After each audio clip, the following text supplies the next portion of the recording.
Muy buenos días. Hoy, precisamente, y como ustedes acaban de ver en la nota de Juan Camilo Merlano, el presidente de Estados Unidos, Donald Trump, enfrenta la posibilidad de un segundo juicio político como mandatario, precisamente horas antes de irse de la Casa Blanca. Por eso, vamos al punto ahora. La comunicación en este instante es con la internacionalista Sandra Botero. Sandra, con el feliz año. De todos modos y por encima de cualquier cosa, un muy buen año. ¿Cuál es el panorama que tiene hoy Estados Unidos con lo que está ocurriendo y con lo que puede ocurrir? Hola Juan Carlos, feliz año para ti también y para quienes nos escuchan. Gracias por la invitación. Creo que se vienen unas semanas bien complicadas. Pero de aquí al 20 a la inauguración, porque después de lo sucedido la semana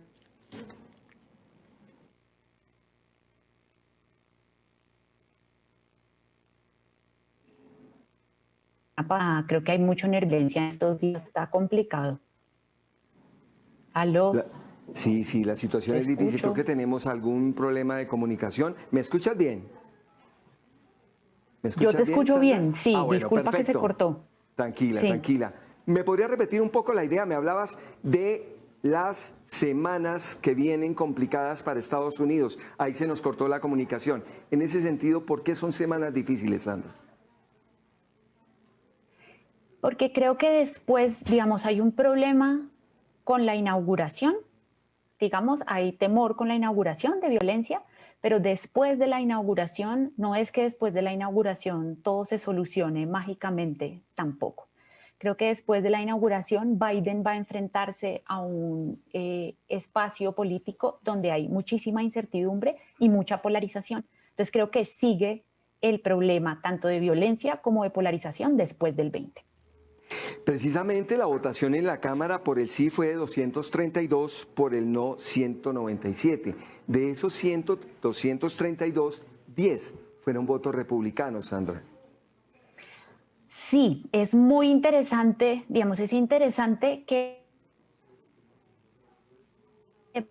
para este voto en la Cámara, para hacer el impeachment del presidente Trump, hubo 10 del Partido Republicano que votaron a favor de hacer el juicio político. Pensemos que el presidente Trump hace muy poco ya había tenido otro juicio político y en esa oportunidad la votación había sido claramente todos los demócratas a favor, todos los republicanos en contra. En esta ocasión llama la atención que hubo 10 personas que estuvieron de acuerdo con sus colegas demócratas en que el presidente efectivamente hizo una incitación a la insurrección. Entonces, eso significa también y de todas formas que la gran mayoría de los representantes en la Cámara siguen apoyando al presidente Trump o no se muestran capaces de decir en público que consideran problemático lo que pasó en el Partido Republicano grave de división. Y en ese sentido también me llama la atención, Sandra, 197 votos republicanos por el no. ¿Es más de disciplina o, como usted lo plantea, es algún tipo de miedo a Trump como tal?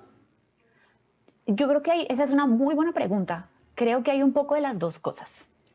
Creo que hay un sector del Partido Republicano que efectivamente apoya el tipo de política que hace el presidente Trump y que incluso después de que Trump salga del poder en un par de días, va a seguir defendiendo o movilizándose a favor de unas opciones y de unas políticas que son más de extrema derecha y que están asociados en muchos casos con políticas racistas y de supremacía blanca.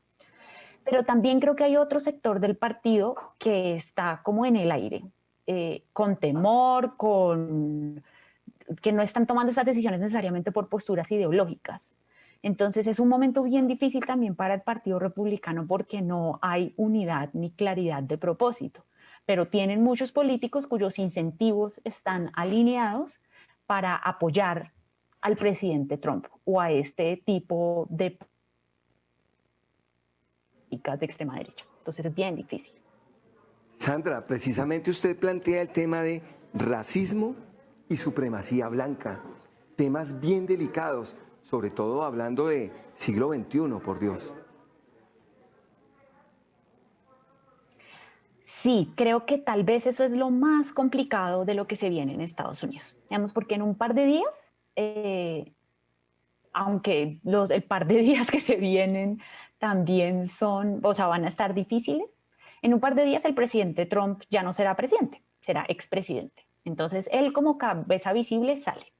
Pero lo que queda y lo que se mantiene y lo que puede ser bien complicado para Estados Unidos en los meses y los años que vienen es este partido republicano donde muchos de sus políticos y militantes apoyan ideas de extrema derecha, racistas y de supremacía blanca. O sea, recordemos que el conflicto por el racismo y por la, digamos, la discriminación y la no aceptación y la violencia en contra de los afroamericanos o de otras poblaciones de color, pero fundamentalmente los afroamericanos, es un problema que está desde hace mucho.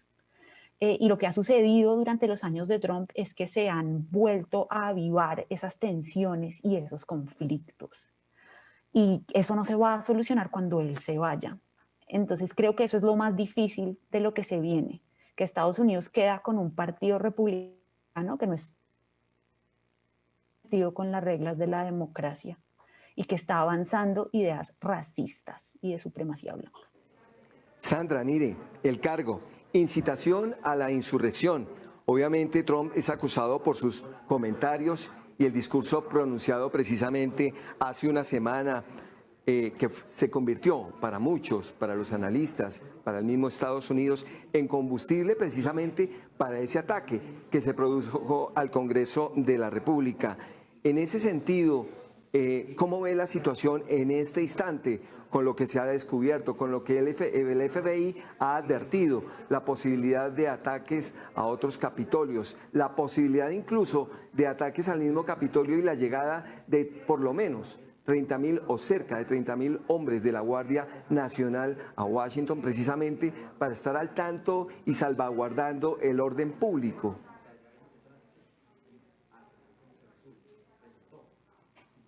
Creo que hay que pensar como en dos cosas, Juan Carlos. O sea, como que hay que pensar en el peligro coyuntural, ¿m? En lo que puede pasar el día de la inauguración. Teniendo en cuenta lo que sucedió la semana pasada, uno esperaría que frente a la falla terrible de respuesta de los organismos de seguridad y de las fuerzas militares y de seguridad, ese día ellas van a estar mejor preparadas. O sea, yo creería que va a haber, si sucediera algo, va a haber una respuesta mucho más contundente de los aparatos de seguridad. Ahora, igual eso es preocupante porque existen, digamos, en este breve resumen que tú hiciste, mencionaste como la posibilidad de que además suceda en muchos otros capitolios, no solo en el Capitolio de Washington, sino a lo largo y ancho del país. Entonces, yo creo que podrían suceder esas cosas y muy grave, pero espero que las fuerzas de seguridad van a estar mejor preparadas, pero el problema que tienes es el problema estructural de lo que eso significa para la democracia de Estados Unidos. Y es que tienes un montón de ciudadanos y ciudadanas movilizados que consideran que el proceso democrático no es legítimo. Y eso es muy desestabilizante para la democracia de ese país y es muy, muy preocupante. En ese sentido, como lo plantea, ¿la democracia de Estados Unidos hoy está debilitada? Está muy debilitada y está en una coyuntura en la que creo que fácilmente podría ponerse o podría complicarse más en los meses y las semanas que vienen. Entonces, repito, es importante lo que suceda el día de la investidura de Joe Biden, pero después de que eso suceda, el problema de la erosión de la democracia en Estados Unidos sigue siendo grave, complicado y la salida de Trump no garantiza nada. ¿Por qué? Porque tienes un Congreso que está teniendo como dificultades para legislar, muy polarizado, o sea, hay problemas de gobernabilidad. Segundo, hemos visto manifestaciones concretas de violencia política y de violencia electoral. Y tercero, y tal vez lo más grave, es que a todas estas cosas como institucionales y de coyuntura las subyace un problema grandísimo, estructural, de racismo y de empoderamiento de estos grupos, que en muchos casos además están como movilizados por desinformación y por ideas radicales. Y eso no se soluciona de la noche a la mañana, ni se cambia con la llegada de Biden al poder. Claro, y precisamente usted habla del 20 de enero y el 19 de enero se va a definir el juicio político en el Senado de los Estados Unidos, se va a producir la votación. Y en ese sentido, ¿qué jugadas serían ahí? Cuéntame. Creo que no está claro que se vaya a dar la votación en el Senado, Juan Carlos. Lo que ha dicho, digamos, el Senado no ha empezado a sesionar. Entonces, en este momento, el líder de la mayoría en el Senado, por un par de días todavía, es Mitch McConnell, que es un senador republicano. Mitch McConnell tendría que poner al Senado a sesionar antes del 20 para que se diera la votación en el Senado del juicio político. McConnell ha dado a entender, y sus declaraciones más recientes sugieren que él no va a hacer eso, que él considera que hay que concentrarse estos días en la transición y que básicamente le está pasando la pelota al siguiente Senado, donde la mayoría es una mayoría demócrata y el líder va a ser Schumer. Entonces, el juicio político, si se da en el Senado, lo más probable es que se dé cuando Biden ya sea presidente. Y eso va a cambiar mucho la discusión y los tiempos. Yo no estoy tan segura, Juan Carlos, que esa votación se alcance a dar antes del 20, no creo. Tiene usted toda la razón, tiene usted toda la razón. Y en ese sentido también le pregunto, ¿los republicanos querrían quitarse la presión de Donald Trump como partido? Teniendo en cuenta la posibilidad de que puede ser incluso sancionado y no volver a poder ejercer cargos públicos.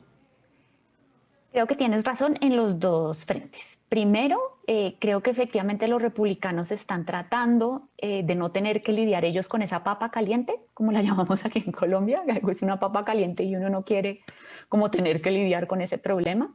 Entonces, para Mitch McConnell, el líder de los republicanos en el Senado, es más fácil mandarle esa pelota y ese problema a los demócratas. Y que sean ellos los que tengan que asumir, digamos, los costos políticos, si los hubiera, de hacer ese juicio después. Segundo, yo creo que tienes razón en que el cálculo de los demócratas es que el juicio se lleve a cabo, así sea después, para inhabilitar a Trump para que no pueda lanzarse como presidente, porque lo que necesitan es la muerte política de Trump, porque lo que tienes en Donald Trump es un actor muy disruptivo, que no está comprometido con las reglas de la democracia, que incitó una toma violenta del Capitolio y que podría, si quiere, incitar a otras acciones violentas en los próximos meses o en los próximos años, o otras cosas como que sean complicadas para la democracia. Entonces creo que eso es lo que buscan los demócratas, pero no significa que él no vaya a seguir siendo un actor importante, o sus bases, sobre todo sus bases. En ese sentido, uno podría hablar más adelante de demócratas, republicanos y trumpistas, si es que así se le dice. Creo que esa pregunta que haces es la pregunta del millón. La pregunta del millón es ¿qué va a pasar con el Partido Republicano? Sí.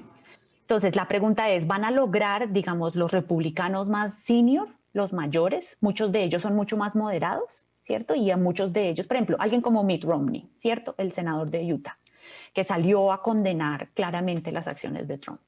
Entonces, si algunos de los moderados van a lograr retomar el control del partido y volver a encauzarlo, digamos, por una vía más que respete los procedimientos democráticos. Esa es una opción. Otra opción es que el partido se escinda, se parta efectivamente, como tú dices. Eso es más difícil porque en Estados Unidos, digamos, las reglas del juego están como puestas en un sistema bipartidista. Entonces digamos, es posible, pero este es un proceso de mucho más largo plazo, que se parta el partido. La tercera opción que existe es que los elementos más radicales, vinculados con la derecha radical y con acciones y actitudes claramente racistas, tomen el control del partido.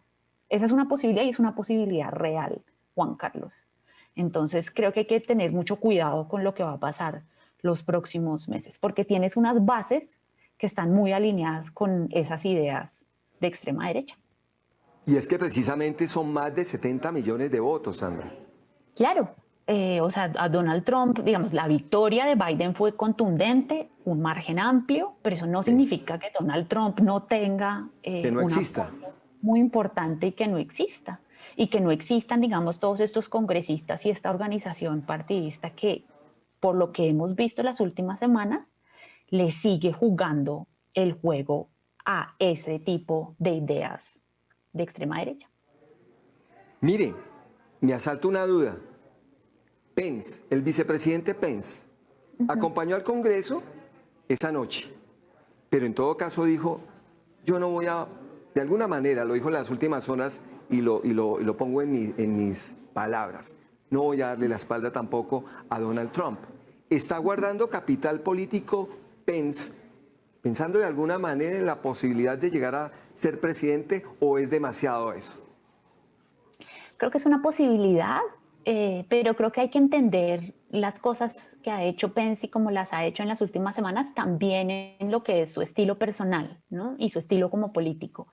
Pence, entre otras, es una persona muy religiosa que entiende su ejercicio en la política como un ejercicio de servicio religioso, y en el que él debe obediencia a principios más altos y obediencia ciega a quien es, digamos, su jefe, que en este caso es Donald Trump. Entonces es muy difícil imaginarse a Mike Pence tomando una acción radical independiente por su estilo personal y por cómo él ejerce la política y hace las cosas, y seguro a eso se juntan también las consideraciones estratégicas que tú pones. Quiere irse de frente contra Trump, pero además no tiene de dónde por su estilo personal. Te entiendo, Tampoco. muy bien. Ajá, entiendo. Sandra, una última inquietud. El presidente Biden, en su primer discurso, señalaba, voy a gobernar con quienes votaron por mí y también con quienes no votaron por mí. Ese de entrada ya es como un pensamiento de cara a ese panorama tan difícil que se ve al frente. ¿Le servirá solamente eso o qué más tiene que hacer el presidente electo hasta hoy? Obviamente, el 20 de enero llega a la Casa Blanca, pero ¿qué más tiene que hacer para lograr esa unidad y buscar esa unidad de país? Diría como en términos institucionales en el Congreso, y eso efectivamente va a requerir acercarse a algunos de los miembros más moderados del Partido Republicano que lo permitan. Eso en términos de gobernabilidad, como tú dices, como tratar de hacer alianzas con algunos de ellos. Pero creo que más allá de eso, solucionar el problema actual y la crisis actual en la que está Estados Unidos, Juan Carlos, requiere acciones mucho más decisivas y estructurales, porque lo que estás es ante una crisis que está marcada por ideas radicales que buscan desestabilizar la democracia. O sea, tienes un partido que no está comprometido con el juego democrático básico y que considera que la participación, por ejemplo, de los afroamericanos o de otras minorías en política es un peligro para ellos y no debería existir. Y eso es algo que no se soluciona tratando de meter a más republicanos en los comités o poniendo a algunos republicanos, sino que requiere, o sea, eso es un problema nacional estructural muchísimo más grande. Por eso es que la crisis en Estados Unidos es tan grave y creo que va a requerir años, décadas, varias administraciones, esfuerzos de discusión, de educación muy grandes, salir de ese hueco. Si es que no se pone peor. Desde su óptica, ¿qué tipo de decisiones estructurales? Un par de decisiones estructurales que ayuden a solidificar la democracia que usted plantea en este momento está tan débil en Estados Unidos. Una cosa que se necesitaría, por ejemplo, es que la gente que ha participado y ha condonado, pero sobre todo los que han participado en los efectos, en los hechos violentos de los últimos días y en la toma de Capitolio, enfrente consecuencias penales, legales y políticas serias y reales. Porque lo que pasó la semana pasada es muy grave. Entonces eso es una cosa, pero tienen que ser notorias. O sea, la gente tiene que ir a la cárcel, o sea, tiene que haber consecuencias graves para eso. Segundo, creo que hay una discusión y un debate sobre la educación, sobre la historia en Estados Unidos grandísimo pendiente. Entonces creo que eso es algo muy importante también. O sea, cómo se enseña la historia, cómo se piensa la historia de la esclavitud. Esa es otra cosa grande que habrá que hacer. Se me ocurren esas dos, pero mira que no pasa solamente por lo que suceda en el Congreso, aunque eso es importante, sino por cosas más grandes y más difíciles de hacer, que es ponerse de acuerdo sobre cómo entienden el país. ponerse de acuerdo en cómo entender al país. Dos extremos, unir dos extremos. Definitivamente una situación difícil, un momento difícil para Estados Unidos y, como usted lo señala, una situación delicada en materia de democracia. Sandra Botero, internacionalista, muchas gracias por su atención con Noticias Caracol. Ahora, aquí, seguramente, y ya le he dicho varias veces, usted nos ha ayudado con sus luzos. ¿Quiere decirnos algo más? No, quería darte las gracias, Juan Carlos. Perdón que te interrumpí. Muchísimas gracias. Pensé que tenía que agregar algo más, pero en todo caso, muy, muy gentil por su ayuda, por sus luces, por sus argumentos, por sus explicaciones. Ya llegará el próximo 20 de enero y veremos qué ocurre con la llegada del presidente Biden y con la salida del hasta hoy presidente Donald Trump. Sandra, muchas gracias. Gracias, Juan Carlos. Buen día. Buen día para usted. Y a ustedes, continúen con nuestra programación. Soy Juan Carlos Mateus y esto es Vamos al Punto Ahora. Muy buenos días.